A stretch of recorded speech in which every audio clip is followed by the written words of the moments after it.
इसके। देखो पहला है नवाबगंज पक्षी विहार, कहाँ पर है? उन्नाव में। इसे याद कैसे करेंगे? वैस में साइलेंट रखना है, नवाब में वै साइलेंट रखना है। तो वै साइलेंट रखेंगे तो इसमें भी नाव आ रहा है और इसमें भी क्या आ रहा नाव। तो नवाबगंज कहाँ पर है? उन्नाव में। दूसरा है हमारा ओखला पक्षी विहार।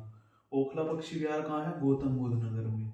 जो बुद्धिमान लोग होते हैं वे क्या नहीं करते, खाली नहीं बैठते। तो ओखला से याद रखना है ऐसे, गौतम बुद्ध नगर में। फिर है समस्तपुर पक्षी विहार, ये कहाँ पर है? रायबरेली में।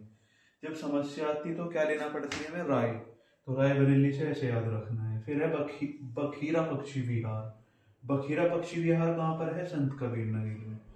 तो बखीरा से याद रखना कबीरा, कहाँ पर है? संत कबीर नगर में। फिर है पटना पक्षी विहार, ये कहाँ पर है? एटा में। ऐसे याद रखना है, ऐसे पढ़ोगे नहीं तो क्या लगेगा? चांटा।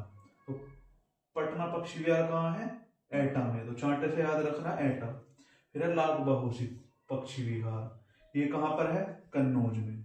जब लाख रुपए मिलेंगे, लाख से याद रखना है तो क्या होगी? मौज ही मौज। तो कन्नौज में। पार्वती अर्गा कहाँ पर है? गोंडा में। पार्वती क्या है? गोंड। तो ऐसे याद रखना है पार्वती कहाँ पर है?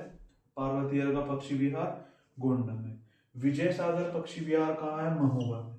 इसे याद रखना है कि जब विजय होती है किसी व्यक्ति की तो सब उससे क्या करने लगते हैं? महो पर। तो महोबा में है। शेखा पक्षी विहार कहाँ पर है? अलीगढ़ में।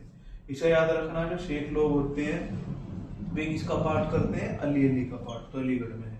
सुरहताल पक्षी विहार कहाँ पर है? बलिया में। इसे याद रखना, जब सुर किसी चीज को गाते हैं तो सुर लगाते हैं तो उसमें क्या लगाना पड़ता है? बल। तो सुरहताल पक्षी विहार कहाँ पर है?